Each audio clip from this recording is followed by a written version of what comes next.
ಕೇಂದ್ರ ಸರ್ಕಾರ ಹೊರಡಿಸಿರುವ ಪರಿಸರ ಸೂಕ್ಷ್ಮ ಪ್ರದೇಶ ಅಧಿಸೂಚನೆಯನ್ನು ವಿರೋಧಿಸಿ ಶೃಂಗೇರಿಯಲ್ಲಿ ಪರಿಸರವಾದಿ ಕಲ್ಕುಳಿ ವಿಠಲ್ ಹೆಗ್ಡೆ ಪತ್ರಿಕಾಗೋಷ್ಠಿ ನಡೆಸಿದ್ದಾರೆ. ಈ ಕುರಿತು ಮಾತನಾಡಿದ ಅವರು, ಆ ಭಾಗದಲ್ಲಿ ನೆಲೆಸಿರುವ ವಾಸಿಗರ ಹಾಗೂ ರೈತರಿಗೆ ಮಾರಕವಾದ ಕಾಯ್ದೆಯೇ ಹೊರತು ಅಭಿವೃದ್ಧಿಯ ಸೂಚಕವಲ್ಲ ಎಂದು ಆಕ್ಷೇಪಿಸಿದ್ದಾರೆ. ಸರ್ಕಾರವು 2014ರಿಂದ ಸರಣಿಯಾಗಿ ಈ ಅಧಿಸೂಚನೆಗಳನ್ನು ಹೊರಡಿಸುತ್ತಲೇ ಬಂದಿದ್ದು, ಸಾರ್ವಜನಿಕವಾಗಿ ವಿರೋಧ ದಾಖಲಾಗುತ್ತಲೇ ಇದ್ದರೂ ಅದನ್ನು ಪರಿಗಣಿಸದೆ 2026ರ ಜುಲೈ 27ರಂದು ಹೊರಡಿಸಿದ ಆದೇಶ ಅವೈಜ್ಞಾನಿಕವಾಗಿದೆ. ಅದನ್ನು ಕೇಂದ್ರ ಸರ್ಕಾರ ಪುನರ್ ಪರಿಶೀಲಿಸಬೇಕು ಮತ್ತು ನಿಲುವನ್ನು ಸ್ಪಷ್ಟಪಡಿಸಬೇಕು. ರಾಜ್ಯ ಸರ್ಕಾರ ಈ ವರದಿಯನ್ನು ತಿರಸ್ಕರಿಸಬೇಕು ಎಂದು ಒತ್ತಾಯಿಸಿದ್ದಾರೆ. ಸೂಕ್ಷ್ಮ ಪ್ರದೇಶವೆಂದು ಗುರುತಿಸಿದ ಪ್ರದೇಶಗಳಲ್ಲಿ ನಡುವೆ ಇರುವ ಗ್ರಾಮಗಳನ್ನು ಬಿಟ್ಟಿರುವುದು ಅವೈಜ್ಞಾನಿಕ ಕ್ರಿಯೆ ಎಂದು ತಿಳಿಸಿದ ಅವರು, ಮೂಲ ಸೌಕರ್ಯಗಳನ್ನೇ ಆ ಭಾಗದ ಜನತೆಗೆ ತಡೆಹಿಡಿಯಲಾಗುವುದು. ಬೆಳೆಗಳಿಗೆ ರಾಸಾಯನಿಕ ಬಳಸುವುದಕ್ಕೆ, ಅರಣ್ಯದ ಒಳಗೆ ಪ್ರವೇಶಿಸುವುದಕ್ಕೆ ನಿರ್ಬಂಧ ವಿಧಿಸಬಹುದು ಹಾಗೂ ಮನೆ ನಿರ್ಮಾಣಕ್ಕೆ ಜಮೀನುಗಳಿಗೆ ದಾಖಲೆಗಳನ್ನು ಕೋರಿದ ಸಂದರ್ಭದಲ್ಲಿ ಅರಣ್ಯ ಇಲಾಖೆ ಬೇರೆ ಬೇರೆ ಇಲಾಖೆಗಳಿಂದ ಒಟ್ಟಾರೆ ಕಿರುಕುಳವನ್ನು ಈ ಭಾಗದ ವಾಸಿಗರು ಸದಾ ಅನುಭವಿಸಬೇಕಾಗುತ್ತದೆ. ಯಾವುದೇ ಪರಿಸರ ಯೋಜನೆಗಳು ಜನರ ಸಹಕಾರವಿಲ್ಲದೆ ಫಲಪ್ರದವಾಗುವುದಿಲ್ಲ. ಈ ಯೋಜನೆಗಳ ಮೂಲಕ ಜನರಿಗೆ ಹಿಂಸೆ ನೀಡಿ ತಾವಾಗಿಯೇ ತೊರೆದು ಹೋಗಬೇಕೆನ್ನುವ ಹುನ್ನಾರ ಅಡಗಿದೆ. ಆದ್ದರಿಂದ ಈ ಯೋಜನೆಯನ್ನು ಕೂಡಲೇ ಕೈಬಿಡಬೇಕು ಎಂದು ಒತ್ತಾಯಿಸಿದ್ದಾರೆ. ಈ ಪತ್ರಿಕಾಗೋಷ್ಠಿ ನಿಮ್ಮನ್ನೆಲ್ಲ ಸ್ವಾಗತಿಸಿ, ಇದು ಒಂದು ಮಲೆನಾಡಿನ ಒಂದು ಬಹಳ ಗಂಭೀರವಾದ ವಿಷಯ. ಈ ಪತ್ರಿಕಾಗೋಷ್ಠಿಗೆ ಬಂದ ನಿಮಗೆಲ್ಲರಿಗೂ ನಾವು ಇಲ್ಲಿನ ಪರಿಸರ ಜಾಗೃತಿ ವೇದಿಕೆ ಮತ್ತು ಜನಶಕ್ತಿ ಸಂಘಟನೆ ಮೂಲಕ ನಾವು ಕಸ್ತೂರಿ ರಂಗನ್ ವರದಿಯ ಏನು ಹೊಸದಾದ ಅಂದರೆ 7ನೇ ಪ್ರಸ್ತಾವನೆಯನ್ನು ಅರಣ್ಯ ಸಲ್ಲಿಸಿದ್ದಾರೆ, ಅದರ ಪರಿಣಾಮಗಳು ಮತ್ತು ಅದರ ಜವಾಬ್ದಾರಿಗಳು ಇವುಗಳ ಬಗ್ಗೆ ನಿಮ್ಮ ಮುಂದೆ ಇವತ್ತು ನಾವು ಮಾತಾಡ್ತಿದ್ದೀವಿ. ನಮ್ಮ ಜೊತೆಗೆ ಜನಶಕ್ತಿಯ ಹಾಗಲಗಂಚಿ ವೆಂಕಟೇಶ ಜನಶಕ್ತಿನಲ್ಲ ಮತ್ತು ಸುರೇಶ್ ಗಡಿಕಲ್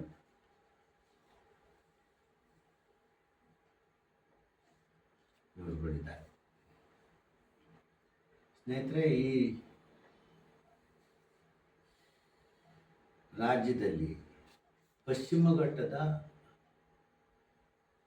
ಪರಿಸರ ಸೂಕ್ಷ್ಮ ಪ್ರದೇಶ ಅಂಥೇಳಿ ಇದನ್ನು ಒಂದು ಸ್ಪೆಷಲ್ ಝೋನ್ ಆಗಿ ವಲಯವಾಗಿ ಗುರುತಿಸಬೇಕು ಅಂಥೇಳಿ 2012ರಲ್ಲಿ ಮಾಧವ್ ಗಾಡ್ಗಿಲ್ ಅವರ ನೇತೃತ್ವದಲ್ಲಿ ಒಂದು ವರದಿನ ಸಿದ್ಧಪಡಿಸಿದರು.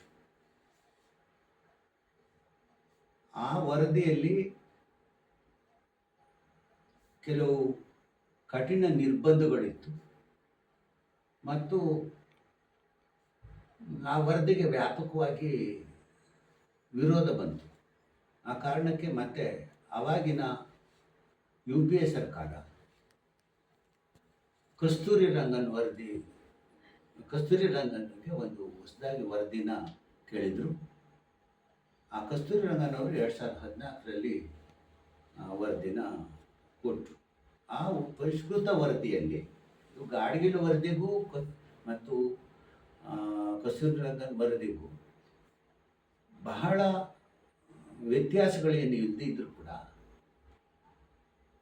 ಈ ಕಸ್ತೂರಿ ರಂಗನ್ ವರದಿ ಹೆಚ್ಚು ಬೇಜವಾಬ್ದಾರಿಯಿಂದ ಮಾಡಿದಂತಹ ವರದಿಯಾಗಿತ್ತು.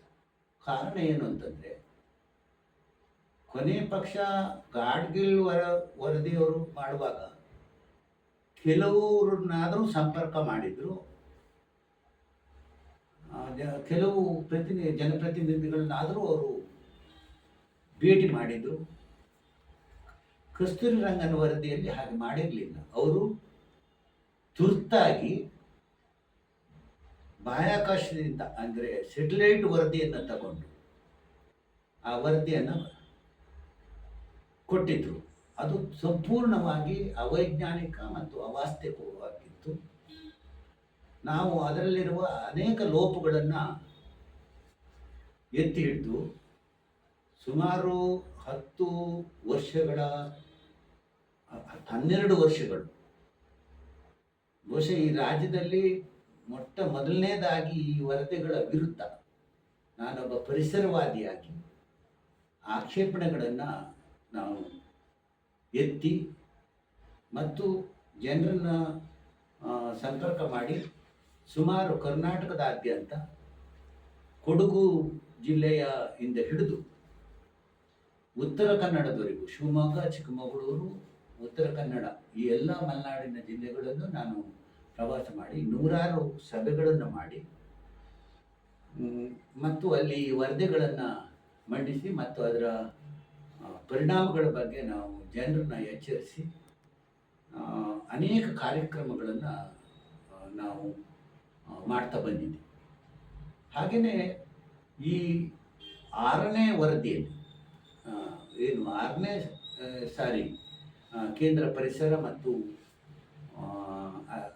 ಅರಣ್ಯ ಮತ್ತು ಹವಾಮಾನ ವೈಪರೀತ್ಯ ಇಲಾಖೆ ಏನು ನೋಟಿಫಿಕೇಷನನ್ನು ಈಗ 2 ವರ್ಷಗಳ ಮುಂಚೆ ನಾವು ಅಧಿಸೂಚನೆ ಹೊರಡಿಸಿತ್ತು.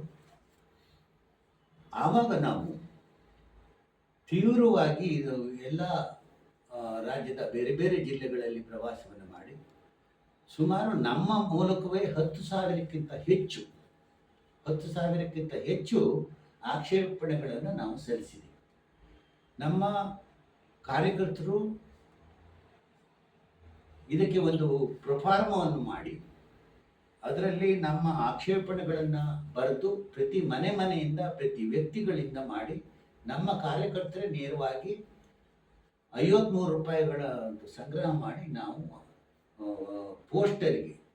ಪೋಸ್ಟ್ ಆಫೀಸಿಗೆ ವಿತ್ ಅಕ್ನಾಲ್ಮೆಂಟ್ ನಾವು ಆಕ್ಷೇಪಣೆಗಳನ್ನು ಸಲ್ಲಿಸಿದ್ವಿ. ಈ ರೀತಿ 4 ಸಾರಿ ಸಲ್ಲಿಸಿದ ಆಕ್ಷೇಪಣೆಗಳಿಗೆ ಈವರೆಗೂ ಕೇಂದ್ರ ಪರಿಸರ ಮತ್ತು ಅರಣ್ಯ ಸಚಿವಾಲಯ ಯಾವುದೇ ನಮಗೆ ಒಂದು ಮಾಹಿತಿ ಆಗಲಿ ಅದಕ್ಕೆ ಒಂದು ಪ್ರತ್ಯುತ್ತರವನ್ನು ಕೊಟ್ಟಿಲ್ಲ. ಮತ್ತೆ ಈಗ 7ನೇ ಸಾರಿಯ ನೋಟಿಫಿಕೇಶನನ್ನು ಹೊರಡಿಸಿದೆ. ನಾವು ಈ ಸಂದರ್ಭದಲ್ಲಿ ಹೇಳ್ತಕ್ಕಂಥದ್ದು ಏನಂದರೆ, ಇದು ಕೇಂದ್ರ ಅರಣ್ಯ ಮತ್ತು ಪರಿಸರ ಹವಾಮಾನ ವೈಪರೀತ್ಯ ಇಲಾಖೆ ಅಥವಾ ಕೇಂದ್ರ ಸರ್ಕಾರ ಜನರ ಕಣ್ಣಿಗೆ ಮಣ್ಣೆರಚುವುದಕ್ಕೆ ಮಾಡಿರುವಂತಹ ತಂತ್ರ ಇದು. ಯಾಕೆ ಈ ಮಾತನ್ನು ಹೇಳಬೇಕಾಗಿದೆ ಅಂತಂದ್ರೆ,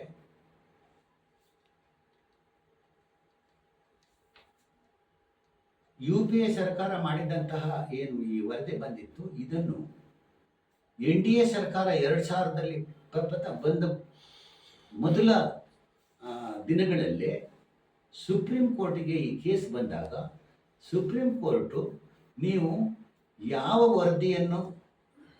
ವರದಿಯನ್ನು ಜಾರಿಗೆ ತರ್ತೀರಿ, ಗಾಡ್ಗಿಲ್ ವರದಿ ಜಾರಿಗೆ ತರ್ತೀರೋ ಕಸ್ತೂರಿರಂಗನ್ ವರದಿ ಜಾರಿಗೆ ತರ್ತೀರೋ ಅಂತ ಹೇಳಿ ಕೇಂದ್ರ ಸರ್ಕಾರದ ಅರಣ್ಯ ಪರಿಸರ ಇಲಾಖೆಯನ್ನು ಕೇಳಿದಾಗ ನಾವು ಗಾಡ್ಗಿಲ್ ವರದಿ ಜಾರಿ ಮಾಡೋದಕ್ಕೆ ಸಾಧ್ಯ ಇಲ್ಲ, ನಾವು ಕಸ್ತೂರಿರಂಗನ್ ವರದಿಯನ್ನು ಜಾರಿ ಮಾಡ್ತೀವಿ ಅಂತ ಹೇಳಿದರು. ಹಾಗೆ ನೀವು ಬರೆದು ಕೊಡಿ ಎಂದಾಗ ಕೇಂದ್ರ ಸರ್ಕಾರ ಸುಪ್ರೀಂ ಕೋರ್ಟಿಗೆ ನಾವು ಕಸ್ತೂರಿರಂಗನ್ ವರದಿ ಜಾರಿ ಮಾಡ್ತೀವಿ ಅಂತ ಹೇಳಿ ಪ್ರಮಾಣ ಪತ್ರವನ್ನು ಕೊಟ್ಟಿದೆ.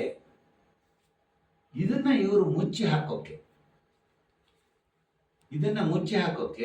ಇವರು ಮೇಲಿಂದ ಮೇಲೆ ಈ ನೋಟಿಫಿಕೇಶನ್, ಈಗ ಹಿಂದಿನ ನೋಟಿಫಿಕೇಶನ್ನು ಮೊನ್ನೆ ಜುಲೈ 26ವರೆಗೂ ಇತ್ತು.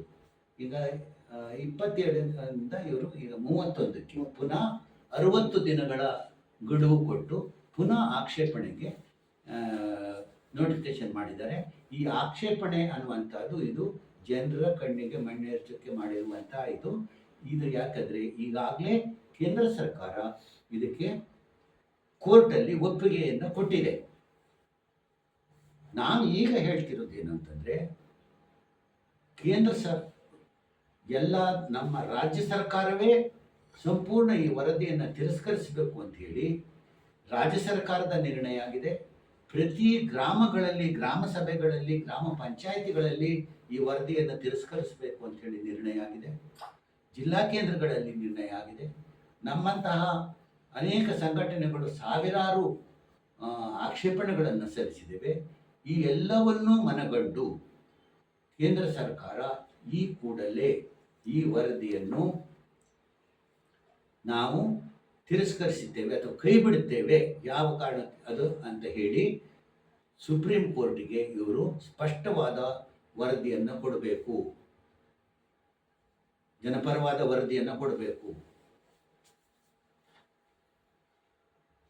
ಅದಕ್ಕೋಸ್ಕರ ರಾಜ್ಯ ಸರ್ಕಾರ ನಾವು ವೈಯಕ್ತಿಕವಾಗಿ ಎಷ್ಟೇ ಆಕ್ಷೇಪಣೆಗಳನ್ನು ನಾವು ಇಮೇಲ್ ಮೂಲಕ ಈಗಾಗಲೇ ಸಲ್ಲಿಸಿದರೂ ಕೂಡ ಇದಕ್ಕೆ ಏನು ಬೆಲೆ ಇಲ್ಲ, ಆದರೂ ನಾವು ಸಲ್ಲಿಸುವುದು ಕರ್ತವ್ಯ ಆಗಿದೆ. ಆದರೆ ರಾಜ್ಯ ಸರ್ಕಾರ ಜನರ ಅಭಿಪ್ರಾಯವನ್ನು ಮತ್ತೊಮ್ಮೆ ಅದೇನು ಹಿಂದೆ ಇದನ್ನು ತಿರಸ್ಕರಿಸುವ ನಿರ್ಣಯ ಕೈಗೊಂಡಿತ್ತು ಅದನ್ನು ಪುನಃ ಅವರು ಆ ತೀರ್ಮಾನವನ್ನು ಕೈಗೊಂಡು ಸ್ಪಷ್ಟವಾಗಿ ಈ ಕಸ್ತೂರಿರಂಗನ್ ವರದಿಯ ಪರಿಸರ ಸೂಕ್ಷ್ಮ ವಲಯದ ಈ ಪ್ರಸ್ತಾವನೆಯನ್ನು ಕೈ ಬಿಡುವುದಕ್ಕೆ ಕೇಂದ್ರ ಸರ್ಕಾರದ ಮೇಲೆ ಒತ್ತಡ ಹೇರಬೇಕು. ನಮ್ಮ ಪ್ರಮುಖವಾದ ಆಕ್ಷೇಪಣೆಗಳು ನಾವು ಮೊದಲಿನಿಂದ ಯಾಕೆ ಈ ವರದಿಯ ಬಗ್ಗೆ ನಾವು ಪರಿಸರ ವರದಿಗಳಾಗಿದ್ದೂ ಕೂಡ ವಿರೋಧ ಮಾಡ್ಕೊಂಡು ಬಂದ್ವಿ ಅಂತಂದರೆ, ಇವರು ಒಂದಷ್ಟು ಪ್ರದೇಶವನ್ನು ಅವೈಜ್ಞಾನಿಕವಾಗಿ ಪರಿಸರ ಸೂಕ್ಷ್ಮ ಪ್ರದೇಶಗಳು ಅಂತ ಹೇಳಿದ್ದಾರೆ. ಇಲ್ಲಿ ಪಶ್ಚಿಮ ಘಟ್ಟದಲ್ಲಿ ಅಥವಾ ನಮ್ಮ ದೇಶದ ಯಾವುದೇ ಭಾಗದಲ್ಲಿ ಯಾವ ಒಂದು ಪ್ರದೇಶವು ಪರಿಸರಕ್ಕೆ ವಿಶೇಷ ಮತ್ತು ಕಡಿಮೆ ಅಂತಿಲ್ಲ. ನೀವು ಕೆಲವೇ ಭಾಗವನ್ನು ಪರಿಸರ ಸೂಕ್ಷ್ಮ ಪ್ರದೇಶ ಮತ್ತು ಪರಿಸರ ಸೂಕ್ಷ್ಮ ಪ್ರದೇಶ ಅಲ್ಲ ಅಂಥೇಳಿ ಮಾಡಿದಾಗ ಈ ಪರಿಸರ ಸೂಕ್ಷ್ಮ ಪ್ರದೇಶದಲ್ಲಿ ಬದುಕುವ ಜನರ ಬದುಕಿನ ಮೇಲೆ ನಿರ್ಬಂಧಗಳನ್ನು ಹೇರುವ ಮೂಲಕ ಅವರ ಅಭಿವೃದ್ಧಿಯನ್ನು ತಡೆದ ಹಾಗಾಗುತ್ತೆ. ಅವರಿಗೆ ಸುಮ್ಮನೆ ಅವರ ಮೇಲೆ ಇವರು ನಿರ್ಬಂಧ ಹೇರಿ ಅವರ ಕೃಷಿ ಆಗಲಿ ಅವರ ಬೇರೆ ಅಭಿವೃದ್ಧಿಗಾಗಲಿ ತಡೆ ಉಂಟು ಮಾಡಿದಾಗುತ್ತೆ. ನಿಜವಾಗಿ ಇವತ್ತು ಪರಿಸರ ಅಸಮತೋಲನಕ್ಕೆ ಕಾರಣ ಆಗಿರ್ತಕ್ಕಂತಹ ಜಾಗತಿಕ ತಾಪಮಾನ ಅಥವಾ ಉಳಿದ ಏನು ವೈಪರೀತ್ಯ ಸಮಸ್ಯೆ ಇದೆ, ಈ ಸಮಸ್ಯೆಗಳಿಗೆ ಮೂಲ ಕಾರಣ ಆಗಿರ್ತಕ್ಕಂಥದ್ದು ನಗರಗಳು ಅಥವಾ ನಗರಗಳಲ್ಲಿ ಬಳಸ್ತಕ್ಕಂತಹ ಪೆಟ್ರೋಲು, ಆಯಿಲು ಅಥವಾ ಕರೆಂಟು, ಸಿಮೆಂಟು ಇತ್ಯಾದಿ. ಇವುಗಳ ಮೇಲೆ ಯಾವ ನಿರ್ಬಂಧವೂ ಹೇರದೆ ಪರಿಸರದೊಂದಿಗೆ ಸಹಬಾಳ್ವೆ ನಡೆಸ್ಕೊಂಡು ಅಥವಾ ಪರಿಸರವನ್ನು ಜೋಪಾನವನ್ನು ಉಳಿಸ್ಕೊಂಡಂತಹ ಜನರ ಮೇಲೆ ನೀವು ನಿರ್ಬಂಧ ಹೇರುವ ಮೂಲಕ ಜನರಿಗೆ ಅದರ ಪರಿಸರದ ಬಗ್ಗೆ ಒಂದು ಈರ್ಷ್ಯೆ ಹುಟ್ಟುತ್ತೆ. ಜನರ ಒಲವು ಇಲ್ಲದೆ ಯಾವುದೇ ಪರಿಸರ ಕಾರ್ಯಕ್ರಮ ಅಭಿವೃದ್ಧಿ ಆಗೋದಕ್ಕೆ ಸಾಧ್ಯ ಇಲ್ಲ, ಪರಿಸರನ ಉಳಿಸೋದಕ್ಕೆ ಸಾಧ್ಯ ಇಲ್ಲ. ಹಾಗಾದ್ರಿಂದ ನೀವು ಈ ಸಂಪೂರ್ಣವಾಗಿ ಈ ಏನು ಪಶ್ಚಿಮ ಘಟ್ಟದ ಈ ಗ್ರಾಮಗಳನ್ನು ಮಾತ್ರ ನೀವು ಗುರಿ ಮಾಡಿ ಪರಿಸರ ಸೂಕ್ಷ್ಮ ವಲಯ ಅಂತ ಕೊಡ್ತಾ ಇರೋದು ಇದು ಸಂಪೂರ್ಣ ರಾಜಕೀಯ. ಯಾಕೆ ಅಂತಂದರೆ ಇದೇ ರೀತಿಯ ಪರಿಸರ ಸೂಕ್ಷ್ಮ ಪ್ರದೇಶವಾದಂಥ ಪೂರ್ವ ಘಟ್ಟ ಇದೆ, ಈಶಾನ್ಯ ರಾಜ್ಯಗಳಿದ್ದಾವೆ, ಅಥವಾ ಇದಕ್ಕಿಂತ ಹೆಚ್ಚು ಜೀವವೈವಿಧ್ಯ ಇರ್ತಕ್ಕಂಥ ಹಿಮಾಲಯದ ಶಿವಾಲಯ ಶ್ರೇಣಿಗಳಿದ್ದಾವೆ. ಅಲ್ಲೆಲ್ಲೂ ಕೂಡ ಜೀವವೈವಿಧ್ಯ ಮತ್ತು ಪರಿಸರ ಇಷ್ಟೇ ಸೂಕ್ಷ್ಮವಾಗಿದೆ. ಅಲ್ಲೆಲ್ಲಿಗೂ ಕೊಡದ ವರದಿಯನ್ನು ಬರೀ ಪಶ್ಚಿಮ ಘಟ್ಟದ ಸೀಮಿತ ಇಷ್ಟು ಪ್ರದೇಶಕ್ಕೆ ಮಾತ್ರ ನೀವು ಕೊಡುವ ಕಾರಣ ಏನು? ಇಷ್ಟು ಪ್ರದೇಶವನ್ನೇ ಉಳಿಸಿದ ಮಾತ್ರಕ್ಕೆ ಅಥವಾ ಇಲ್ಲಿರುವ ಜನರಿಗೆ ಹಿಂಸೆ ಕೊಟ್ಟು ನೀವು ಜನರನ್ನ ಒಕ್ಕಲೆಬ್ಬಿಸಿದ ಮಾತ್ರಕ್ಕೆ ಇಡೀ ಭೂಮಿಯ ಅಥವಾ ಪ್ರಪಂಚದ ಪರಿಸರ ಸಮತೋಲನವನ್ನು ಕಡಿಮೆ ಮಾಡೋದಕ್ಕೆ ಸಾಧ್ಯ ಇದೆಯಾ? ಇದು ಅವೈಜ್ಞಾನಿಕವಾದ ವರದಿ.